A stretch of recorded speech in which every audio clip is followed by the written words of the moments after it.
और अभी जाके मैं आपके सामने एक दूसरी प्रोडक्ट में आपको बताना चाहता हूं जो करीबन हर घर में वो समस्या है,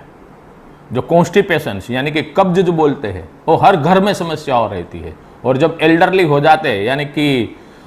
50 के बाद की जो उम्र हो जाती है उसके बाद तो ये कॉन्स्टिपेशन का प्रॉब्लम 90% लोगों को हो जाता है, क्योंकि उनका जो खुराक लेने में जो फाइबर लेना रहता है वो फाइबर वो नहीं ले रहे हैं,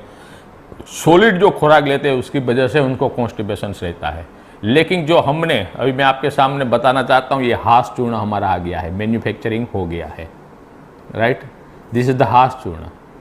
और इसकी विशेषता मैं आपको बताना चाहता हूँ, ये नॉन हैबिचुअल फॉर्मुलेशन है,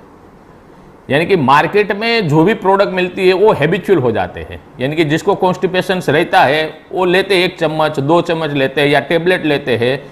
तो जो पेरिस्टालिक मूवमेंट जो रहती है बोवेल की, हमारे जो इंटेस्टाइन की जो पेरिस्टालिक मूवमेंट की यानी कि मूवमेंट होते हैं, हमारा आंतड़ा रहता मूवमेंट करता है, इसलिए स्टूल रहता है, वो धीरे धीरे आगे घुसता है, तो वो पेरिस्टालिक मूवमेंट को ही खत्म कर देते हैं। तो उसके बाद क्या होता है कि जो भी पाउडर ले रहे या टेबलेट ले रहे उससे हैबिचुअल हो जाते हैं। लेकिन हमने ये हास चूर्ण का फॉर्मुलेशन ऐसी तरह से किया है, it is a non habitual, और इसमें सबसे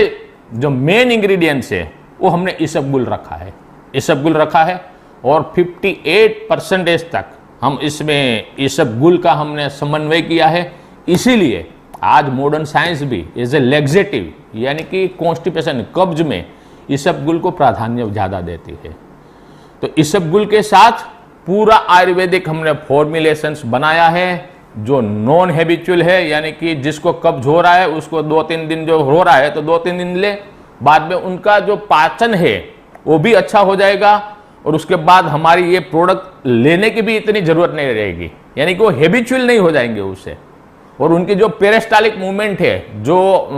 हमारे आंतड़ा की इंटेस्टाइन की वो भी सही रहती है। तो आप देख सकते हो अभी स्क्रीन में द हास पाउडर, उसके बारे में उनके has powder flushes and the cleans the stomach of the unwanted element as well as the toxins, यानी कि जो शरीर में जो हमारे जो रह जाता है एलिमेंट्स, कुछ भी रह जाता है, साथ में जो एलिमेंट्स रह जाता है वहां टिक जाता है, उसके बाद वहां से टॉक्सिन बनना शुरू हो जाता है। लेकिन हास चूर्ण वो एलिमेंट्स को भी बाहर करता है और टॉक्सिन्स को भी रिमूव करता है। उसका डोजेस है 1 to 2 टीस्पून, यानी कि जिसको यानी किसी को एक्यूट कॉन्स्टिपेशन रहता है, किसी को क्रोनिक रहता है, यानी कि एक्यूट रहता है उसको 1 चम्मच लेना है, क्रोनिक यानी कि लंबे समय से है, लंबे समय से जिसको कॉन्स्टिपेशन है और लंबे समय से कॉन्स्टिपेशन की दवाई भी यानी कि कब्ज की दवाई भी ले रहे हैं, तो उसको 2 चम्मच लेना है, रात को लेना है। और ये भी अफेरवेसेंस वाला पाउडर है, यानी कि इसको भी टेस्ट करेंगे तो बहुत ही बढ़िया टेस्ट है, जैसे कि आप सोडा पी रहे हो, यानी कि कोई भी एक कोल्ड ड्रिंक्स पी रहे हो, इनके जैसा ही आपको लगेगा। ये बहुत ही शानदार है, इसका भी क्लिनिकली टेस्टेड किया हुआ है, यानी कि किसको भी 5-5, 6-6 सालों से कॉन्स्टिपेशन का प्रॉब्लम रह रहा था, उसको एक ही दिन में, वेरी शॉर्ट फर्स्ट दिन में ही 2 चम्मच लेते ही उनका कॉन्स्टिपेशन का प्रॉब्लम जो रहता था उसमें उसने विजय प्राप्त कर ली है। तो यहाँ मैं थोड़ा सा आपको उसके डिटेल के बारे में बताता हूँ। उसके जो सिम्टम्स रहते थे कि discomfort while the passing the stool, यानी कि जब हम संडास करते हैं, संडास के टाइम पर एक डिस्कम्फर्ट होता है, जो कॉन्स्टिपेशन के सिम्टम्स क्या होते हैं कॉन्स्टिपेशन का, तो कि थोड़ा सा भारीपन लगता है, तो उसमें डिस्कम्फर्ट रहता है, उसके साथ एब्डोमिनल पेन, पेट में दर्द रहता है, उसके बाद डिसीज ऑफ द कोलन, इनकी ये कॉन्स्टिपेशन की वजह से ही कहते हैं ना कब्ज रहता है वो सर्व रोगों का मूल रहता है।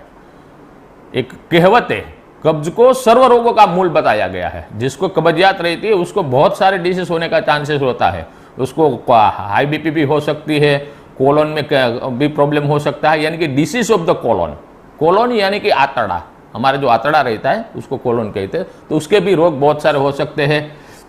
सीवियर हेडेक, आपको पता ही होगा, जिसको कॉन्स्टिपेशन रहता है उसको ऊपर की ओर गैस आता है और उनको हेडेक यानी कि माथा का बहुत ही हेडेक उनको दिखाई देता है। उनका कोजेस क्या कोजेस है, क्यों कॉन्स्टिपेशन होता है, तो कि पुअर डाइटरी हैबिट, यानी कि फाइबर वाला, यानी कि ग्रीन लीफ वेजिटेबल कम खाना, फाइबर वाला कम खाना, और रात को सॉलिड जो फूड रहता है वो सॉलिड फूड ज़्यादा लेना, इसी तरह से रहता है। तो पुअर डाइटरी हैबिट्स की वजह से है, डिहाइड्रेशन की वजह से है कि पानी कम पीते हो दिन में, इनके दिन में कम से कम हमें 3 से 4 लीटर पानी पीना चाहिए, लेकिन कई लोग 3 से 4 लीटर पानी नहीं पी सकते हैं। तो डिहाइड्रेशन की वजह से भी कॉन्स्टिपेशन हो सकता है। बोवेल डिसीज कोई भी हो, चाहे जो गैस हो, एसिडिटी हो, इंडाइजेशन हो, उसकी वजह से भी ये हो सकता है कॉन्स्टिपेशन।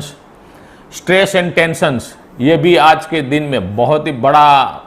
उसमें भाग्य रहता है कि भाई कॉन्स्टिपेशन में स्ट्रेस और टेंशंस की वजह से भी कॉन्स्टिपेशंस रहता है। तो अभी जाके कॉन्स्टिपेशंस के लिए उनका जो हमने टैगलाइन दिया है, अनलॉक द कॉन्स्टिपेशंस नेचुरली, यानी कि अनलॉक कर दो। और उसका तो बहुत सारे, जब हमने ये मैंने दिया था तब बहुत सारे हमारे लीडर ने बताया कि सर इसका नाम है कि टाइमर रख दो, यानी कि टाइमर भी आ गया है अभी आपके पास। रात को ले लिया, सुबह में टाइम टू टाइम आप खड़े हो जाओगे और जो भी कॉन्स्टिपेशंस का प्रॉब्लम है उससे आप निजात पाओगे। Next slide. ये बेनिफिट्स, इसका बेनिफिट क्या है? देखिए, रिलीव द कॉन्स्टिपेशंस को रिलीव तो करता ही है। Allow the smooth passes of the bowel, smoothly passes हो जाता है, स्टूल रहता है वो स्मूथली पास हो जाता है। रिलीव द फ्लैक्चुलेंस, यानी कि पेट में जो भारीपन रहता है, कई लोग बोलते हैं ना पेट का फूल जाना रहता है, तो उसमें भी भारीपन उसका कम हो जाता है। Helps the digestive system, digestions अच्छा करने में मदद करता है, यानी कि जो हमें एंजाइम्स चाहिए, डाइजेस्टिव एंजाइम्स चाहिए, इसकी वजह से डाइजेस्टिव एंजाइम्स को सीक्रेट करते हैं। यानी कि आयुर्वेद में जो कहते हैं कि अग्नि, जठराग्नि जी बोलते हैं, तो जठराग्नि को प्रदीप्त करते हैं, तो इसे जठराग्नि इसमें बढ़ने से उसे डाइजेशंस बहुत ही अच्छी तरह से हो जाता है। चेक द गैस फॉर्मुलेशन जो रहता है, यानी कि स्टूल रहता है, स्टूल वहाँ डिपोजिट रहता है, उसकी वजह से वहाँ डीपर फर्मेंटेशन होना शुरू हो जाता है और गैस शुरू हो जाता है, तो उसमें भी ये रिलीफ देता है। ये इनके ये बेनिफिट है हमारे हाथ चूर्ण का। और ये दोनों प्रोडक्ट आप 1 तारीख को, 1 नवंबर से आप ऑर्डर करना शुरू कर दोगे, क्योंकि आज से प्रोडक्शन इसका हमने शुरू कर दिया है। तो आज जो छोटा सा प्रोडक्शन हुआ था वो प्रोडक्शन की मेरे पास ये 2-4 बोतलें आई है, ये पाउच मेरे पास आई है। 1 नवंबर से आप उसको ऑर्डर देना शुरू कर सकते हैं और उसकी आरपी और डीपी आपको अभी थोड़े 1-2 दिन के अंदर ही आपको मिल जाएंगी।